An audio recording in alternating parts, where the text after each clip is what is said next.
Olá, 16º dia da nossa leitura bíblica e do catecismo em 365 dias. Seja muito bem-vindo. Hoje nós leremos Gênesis capítulos 22 e 23, Salmo 16, Mateus, trechos do capítulo 10, primeira parte, versículos 1 a 23 e os itens 120 a 130 do Catecismo da Igreja Católica.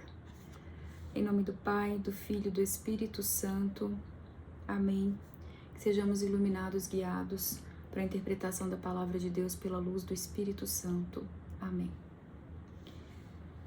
Paz e bem, graça, força, alegria e esperança de Deus nos nossos corações, todos os dias.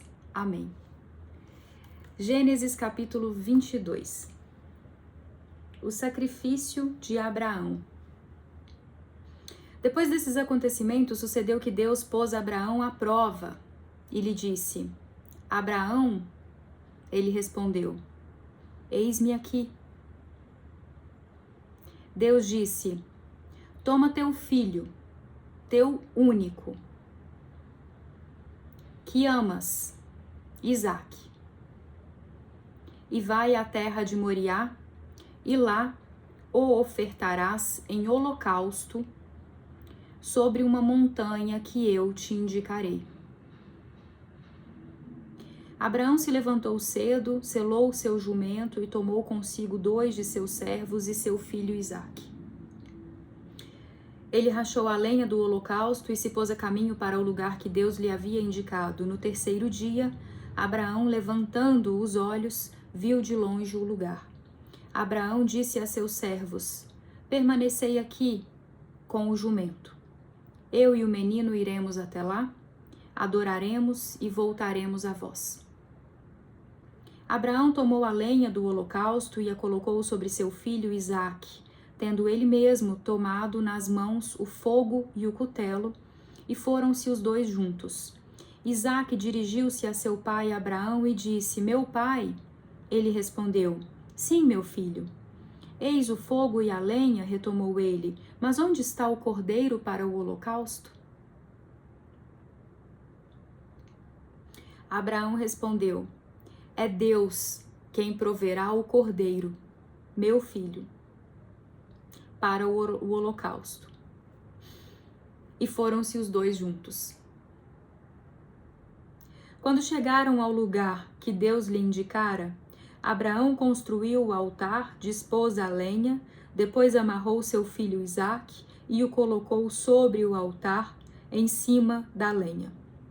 Abraão estendeu a mão e apanhou o cutelo para imolar seu filho. Desculpem a emoção, mas é que a fé me emociona muito. Lembrando que Abraão é chamado o pai da fé. E as provações às quais Deus nos coloca.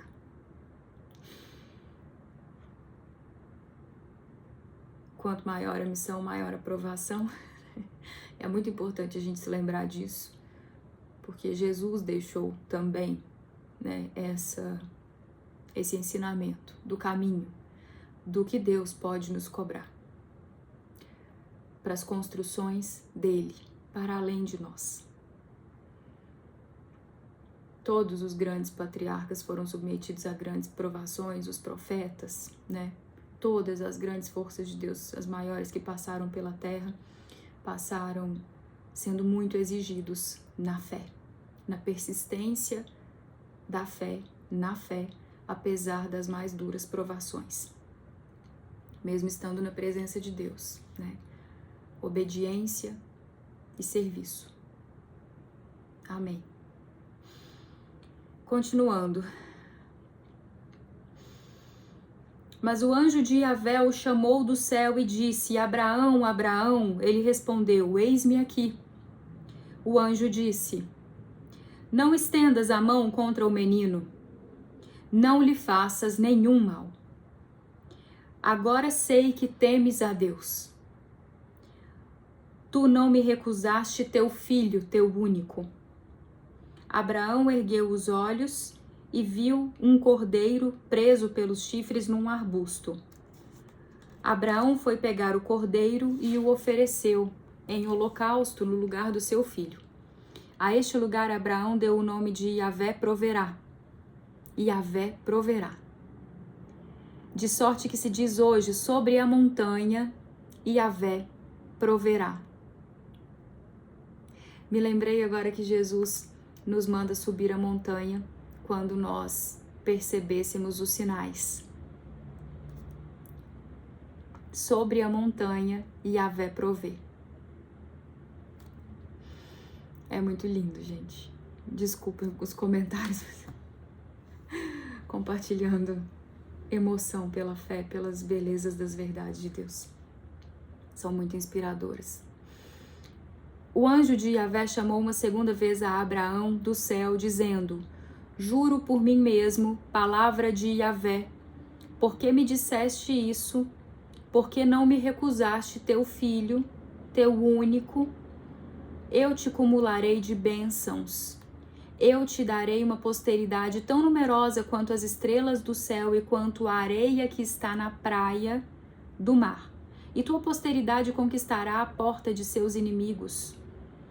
Por tua posteridade serão abençoadas todas as nações da terra, porque tu me obedecestes. Abraão voltou aos seus servos e juntos puseram-se a caminho para Bersabeia. Abraão residiu em Bersabeia.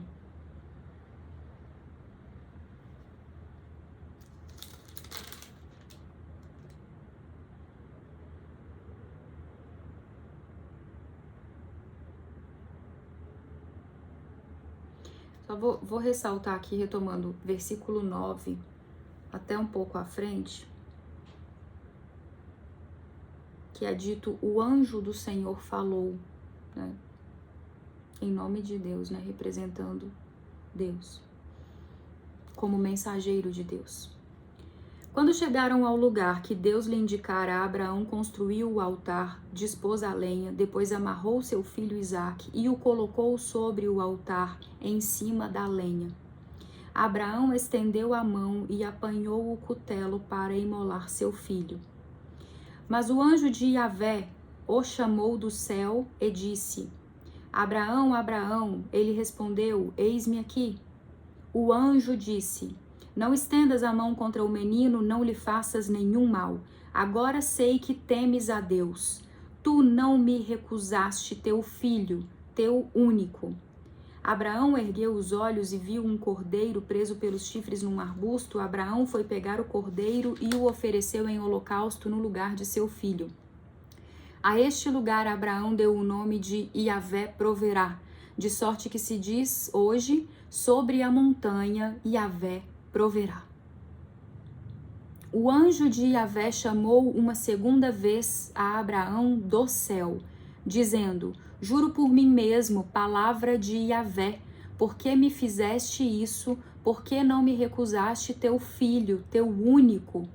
Eu te cumularei de bênçãos, eu te darei uma posteridade tão numerosa quanto as estrelas do céu e quanto a areia que está na praia do mar, e tua posteridade conquistará a porta de seus inimigos. Por tua posteridade serão abençoadas todas as nações da terra, porque tu me obedeceste.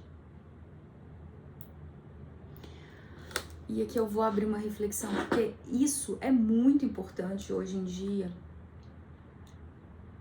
Essa história da ação de Deus sobre a humanidade, o que Deus pode nos cobrar, o que pode acontecer nos processos de Deus para conosco e o quão distantes nós estamos hoje dessa realidade desse Deus que nos prova, nos testa a nossa fé, que nos leva ao limite, que pode nos cobrar o que nos é mais caro nessa terra, nesse plano material. E o quanto de fé nós temos tido para sermos capazes de responder a uma eventual cobrança maior, a um teste maior. Fica essa reflexão, porque nós temos vivido, tantos de nós, numa vida muito confortável em vários aspectos. Essas evoluções tecnológicas, materiais, têm nos iludido muito quanto ao nosso estado humano. E talvez nos deixando mal acostumados em relação ao que as contingências da vida, né, como a falsa sensação de segurança. E de repente, quando Deus nos coloca em provas, eu me questiono o quanto nós temos conseguido responder com honras a Deus, firmes na fé, persistentes e com a capacidade de lembrar que talvez nós estejamos num processo de provação de Deus. Talvez Deus esteja testando nossa obediência, nossa fé, a persistência, a força da nossa fé, da nossa capacidade de lealdade, apesar das dores e dos sofrimentos. E eu não fico só no Abraão, não. Eu trago aqui também o exemplo de Jesus Cristo, que foi de absoluta fé e obediência até a crucificação. E o quanto disso nós somos capazes hoje, enquanto cristãos. E aí eu lembro a história dos santos também, né? Que são histórias de muita doação a Deus. Então, nós estamos em grandes tempos espirituais, eu tenho sempre falado isso aqui. São muitos de nós que estão alertando para isso, muitos vivendo grandes chamados, grandes processos, né? É tempo de nós nos fortalecermos muito nas verdades do Espírito, dedicarmos muito do nosso tempo, do nosso esforço às verdades de Deus e subirmos a montanha, subamos a montanha, nos aproximemos de Deus, estejamos firmes na fé, na presença dEle, em absoluta confiança de que o nosso Deus é o Deus do amor. Ele é amor e Ele sabe o que é melhor para nós, muito além do que nós sabemos. E muitas vezes nós estamos em processos maiores do que nós mesmos, né? Abraão esteve, Jesus Cristo esteve, doando-se, dispostos ao alto sacrifício, por amor, por processos muito maiores que o eu. Seguindo. A descendência de Nacor. Depois desses acontecimentos, anunciou-se a Abraão que Melca também dera filhos a seu irmão Nacor, seu primogênito Rus, Bus, seu irmão Camuê, pai de Arã, Cased, Asaú, Feldas, Gedlad e Batuel gerou Rebeca. São os 8 filhos que Melca deu a Nacor, o irmão de Abraão. Ele tinha uma concubina chamada Roma, que também teve filhos, Tabé, Gaã, Taás e Maaca. Gênesis capítulo 23. O túmulo dos patriarcas. A duração da vida de Sara foi de 127 anos. Duração da vida de Sara, e ela morreu em Cariat Arbe, que é Hebrom, na terra de Canaã. Abraão veio cumprir o luto por Sara e chorá-la. Depois, Abraão levantou-se diante de seu morto e falou assim aos filhos de Het: No meio de vós sou estrangeiro e um residente. Concedei-me uma posse funerária entre vós para que leve meu morto e o enterre. Os filhos de Het deram essa resposta a Abraão: Meu senhor, ouve-nos. Tu és príncipe de Deus entre nós. Enterra teu morto na melhor de nossas sepulturas. Ninguém te recusará sua sepultura a fim de que possas enterrar teu morto. Abraão levantou-se e se inclinou diante dos homens da terra, os filhos de Het, e assim lhes falou: Se consentis que eu leve meu morto e o enterre, ouvi-me e intercedei por mim junto a Efrom, filho de Seor, a fim de que ele me ceda a gruta de Macpela, que lhe pertence e que está na extremidade de seu campo. Que ele me dê por seu pleno valor na vossa presença como posse funerária. Ora, Efrom estava sentado entre os filhos de Het, e Efrom, o Eteu, respondeu a Abraão, ouvindo os filhos de Het e todos os que entravam pela porta da sua cidade: Não, meu senhor, ouve-me, eu te dou o campo e te dou também a gruta que nele está.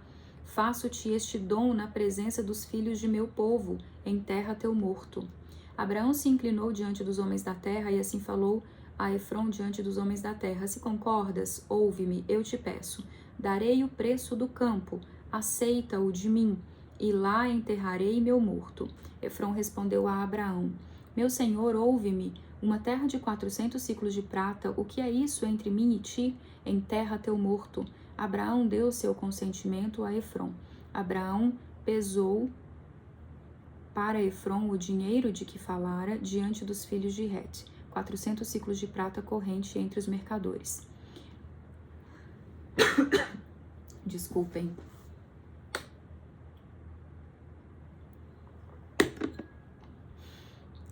Assim o campo de Efrom, que está em Macpela, defronte de Mambré, o campo e a gruta que ali está, e todas as árvores que estão no campo em seu limite, passaram a ser propriedade de Abraão diante dos filhos de Het, de todos os que entravam pela porta de sua cidade. Em seguida, Abraão enterrou Sara, sua mulher, na gruta do campo de Macpela, defronte de Mambré, que é Hebrom, na terra de Canaã. Foi assim que o campo e a gruta que ali está foram adquiridos por Abraão, dos filhos de Het, como posse funerária. Salmo 16. Iavé, minha parte da herança, a meia voz de Davi. Guarda-me, ó Deus, porque eu me abrigo em ti. Eu disse a Iavé: és tu o meu Senhor. Minha felicidade não está em nenhum destes demônios da terra. Eles se impõem a todos os que os amam, multiplicam seus ídolos, correm atrás deles. Jamais derramarei suas libações de sangue, nem porei seus nomes em meus lábios. Iavé, minha parte na herança e minha taça, és tu que garantes a minha porção. O cordel mediu para mim um lugar delicioso, sim, é magnífica a minha herança. Bendigo a Iavé que me aconselha, e mesmo à noite meus rins me instruem. Ponho Iavé à minha frente sem cessar. Com ele à minha direita eu não vacilarei. Por isso meu coração se alegra, minhas entranhas exultam, e minha carne repousa em segurança. Pois não abandonarás minha vida no Sheol, nem deixarás que teu fiel veja a cova. Ensinar-me-ás o caminho da vida, cheio de alegrias em tua presença, e delícias à tua direita perpetuamente. Amém.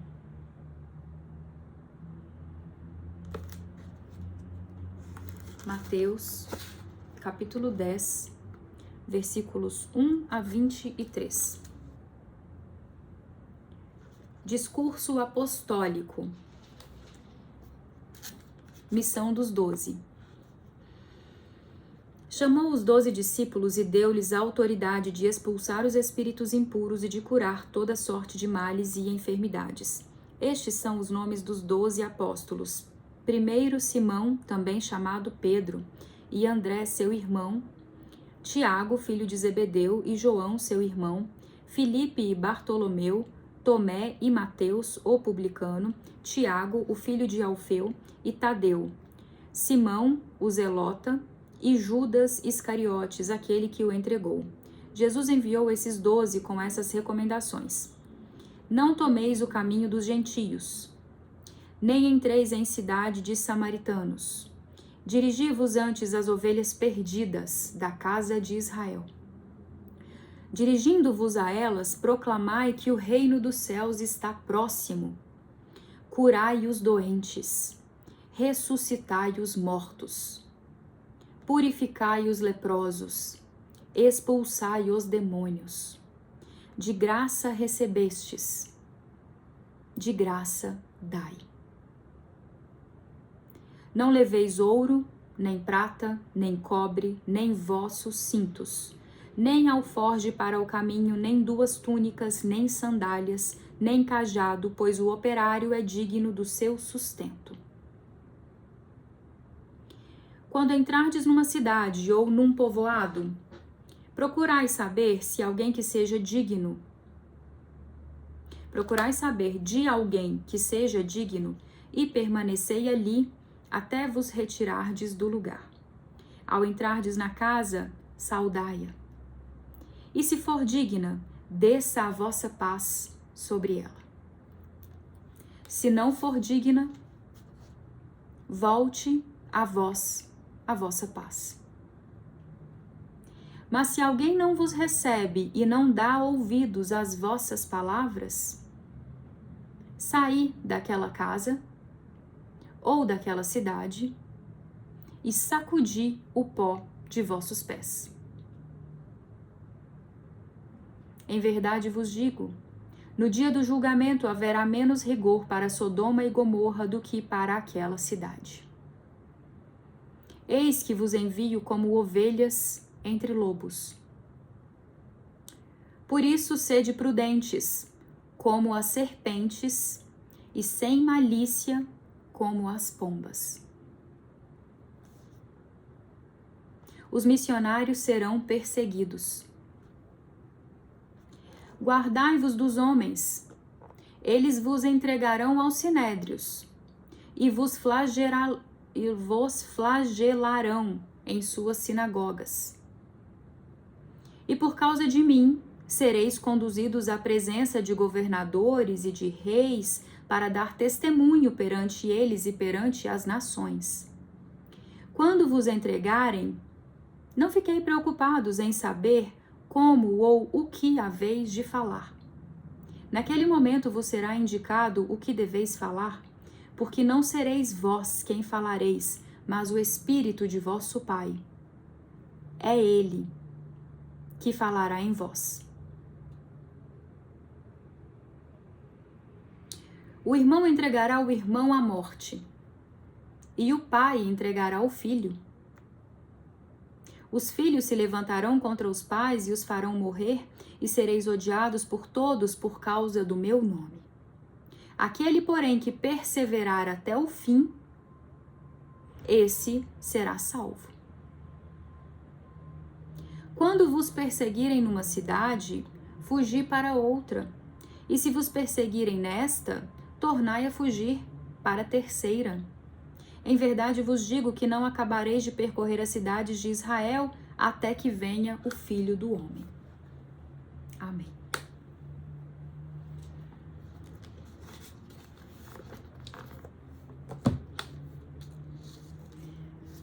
Profético demais, né?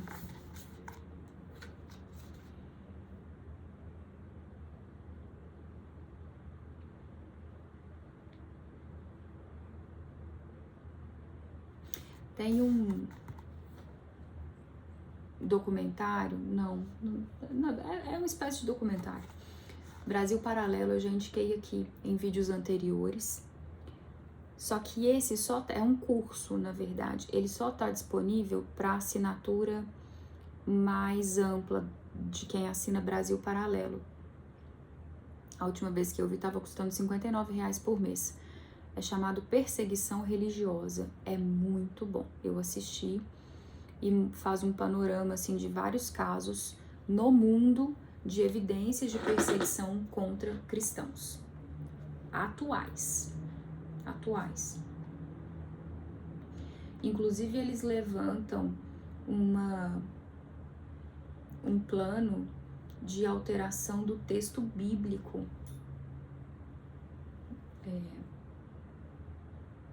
Na China, pela China. Então, muita coisa, assim, importante. Tem muitos cursos dentro desse plano mais amplo, cursos de formação da Brasil Paralelo. Eles estão fazendo um trabalho primoroso, trazendo muita informação relevante. Realmente, eu, por exemplo, não tinha ideia de que essas perseguições religiosas acontecem nesse nível em tantos lugares do mundo. Vale a pena assistir, é uma realidade. Mas Deus é maior. E as verdades dele também se impõem. O tempo de Deus é perfeito. Seguimos agora com o Catecismo, o Cânon das Escrituras, item 120 a 130. O Cânon das Escrituras. Foi a tradição apostólica que fez a Igreja discernir quais escritos deveriam ser enumerados na lista dos livros sagrados. Esta lista completa é denominada Cânon das Escrituras. Ela comporta 45 se contarmos Jeremias e LM juntos, Lamentações, escritos para o Antigo Testamento e 27 para o Novo Testamento. Então, só as siglas aqui e eu fiquei na dúvida agora, JRLM, eu acho que é Jeremias e Lamentações. JRLM, se eu tiver errado, vocês me desculpem, depois eu vou conferir isso aqui. Para o Antigo Testamento, Gênesis, Êxodo, Levítico, Números, Deuteronômio, Josué, Juízes, Rute, os 2 livros de Samuel, os 2 livros dos Reis, os 2 livros das Crônicas, Esdras, Neemias, Tobias, Judite e Esther, os 2 livros dos Macabeus, Jó, os Salmos, os Provérbios, o Eclesiastes, ou Coelet, o Cântico dos Cânticos, a Sabedoria, o Eclesiástico, ou Sirácida,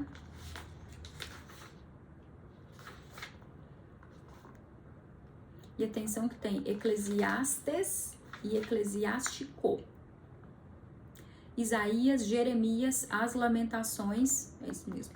Baruque, Ezequiel, Daniel, Oséias, Joel, Amós, Abdias, Jonas, Miqueias, Naum, Abacuque, Sofonias, Ageu, Zacarias, Malaquias.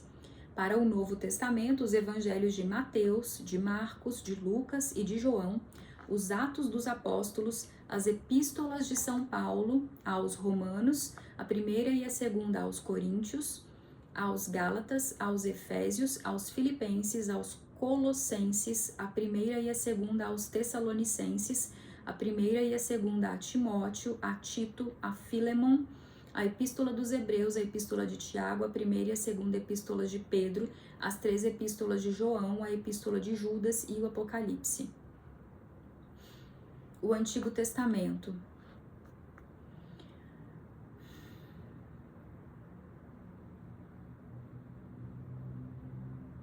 O Antigo Testamento é uma parte indispensável da Sagrada Escritura. Seus livros são divinamente inspirados e conservam valor permanente, pois a antiga aliança nunca foi revogada. Com efeito, a economia do Antigo Testamento estava ordenada principalmente para preparar a vinda de Cristo, Redentor de todos, embora contenham também coisas imperfeitas e transitórias. Os livros do Antigo Testamento dão testemunho de toda a divina pedagogia do amor salvífico de Deus. Neles encontram-se sublimes ensinamentos acerca de Deus e salutar sabedoria concernente à vida do homem, bem como admiráveis tesouros de preces. Nestes livros está latente o mistério de nossa salvação. Os cristãos veneram o Antigo Testamento como verdadeira palavra de Deus. A Igreja sempre rechaçou vigorosamente a ideia de rejeitar o Antigo Testamento sob o pretexto de que o Novo teria feito caducar. Marcionismo. Eu vou ler de novo, é muito importante isso aqui, ó. Embora contenham também coisas imperfeitas e transitórias, os livros do Antigo Testamento dão testemunho de toda a divina pedagogia do amor salvífico de Deus. Desse Deus de amor que vem se revelando progressivamente para a humanidade dentro desse projeto salvífico.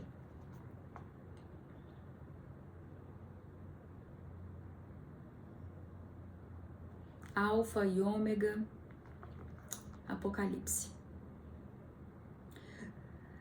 O Novo Testamento. A palavra de Deus, que é a força de Deus para a salvação de todo crente, é apresentada e manifesta seu vigor de modo eminente nos escritos do Novo Testamento. Estes escritos nos fornecem a verdade definitiva da revelação divina.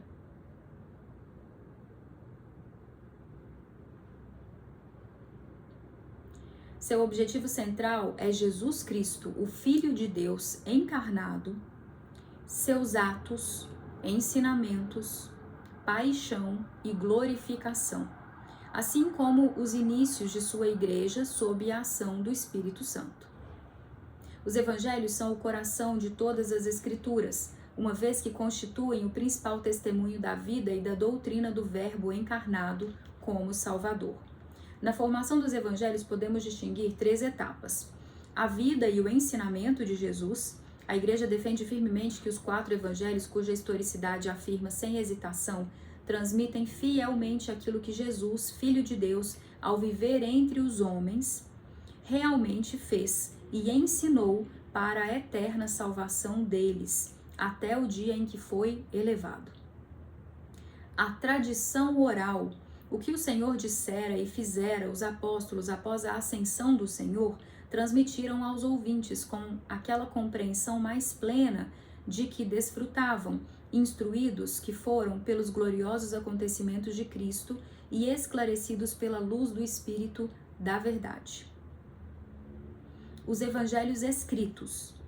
Os autores sagrados escreveram os 4 evangelhos escolhendo certas coisas das muitas transmitidas, ou oralmente ou já por escrito, fazendo síntese de outras ou as explanando com vistas à situação das igrejas, conservando, enfim, a forma de pregação, sempre de maneira a nos transmitir a respeito de Jesus coisas verdadeiras e sinceras.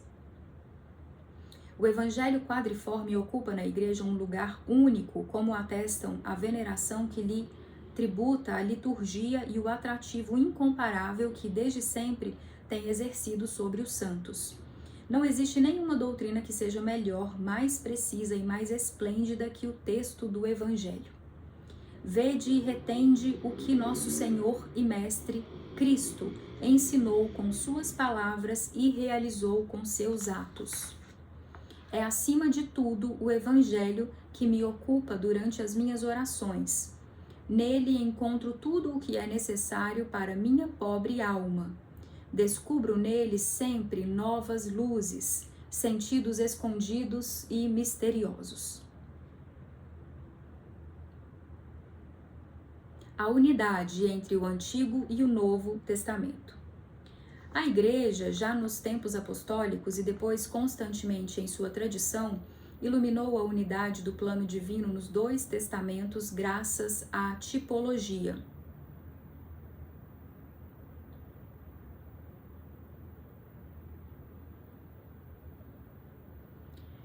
Esta percebe, nas obras de Deus contidas na antiga aliança, prefigurações daquilo que Deus realizou na plenitude dos tempos, na pessoa de seu Filho encarnado.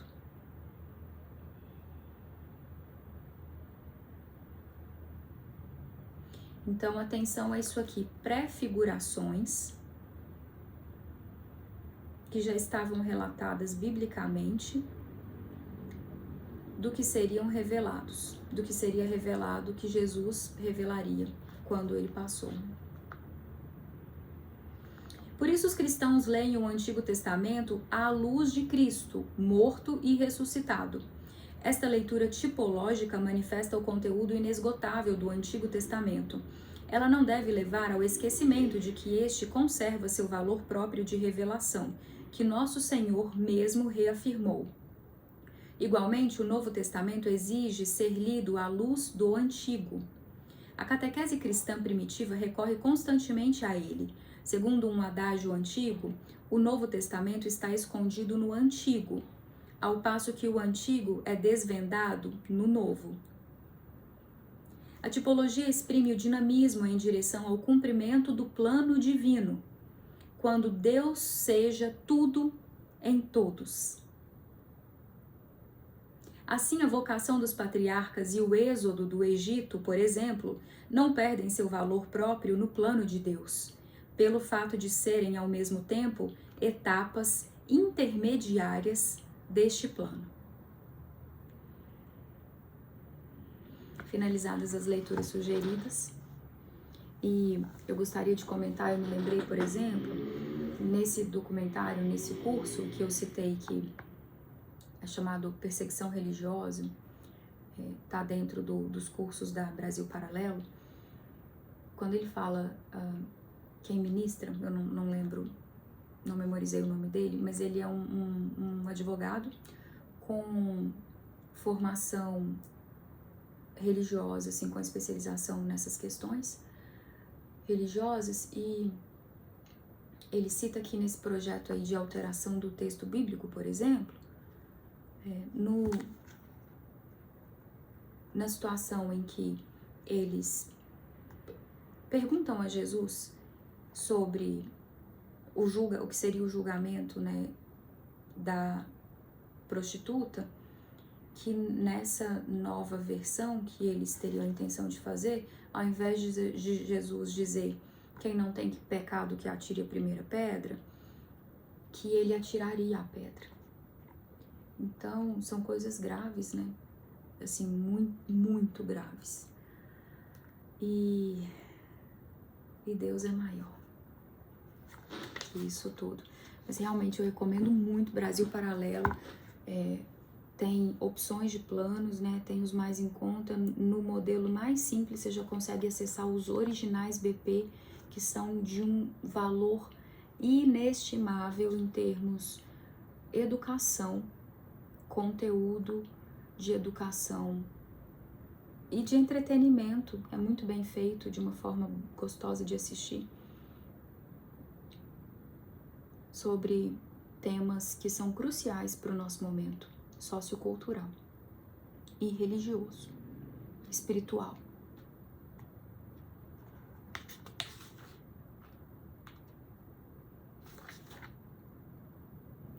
Acho que é isso.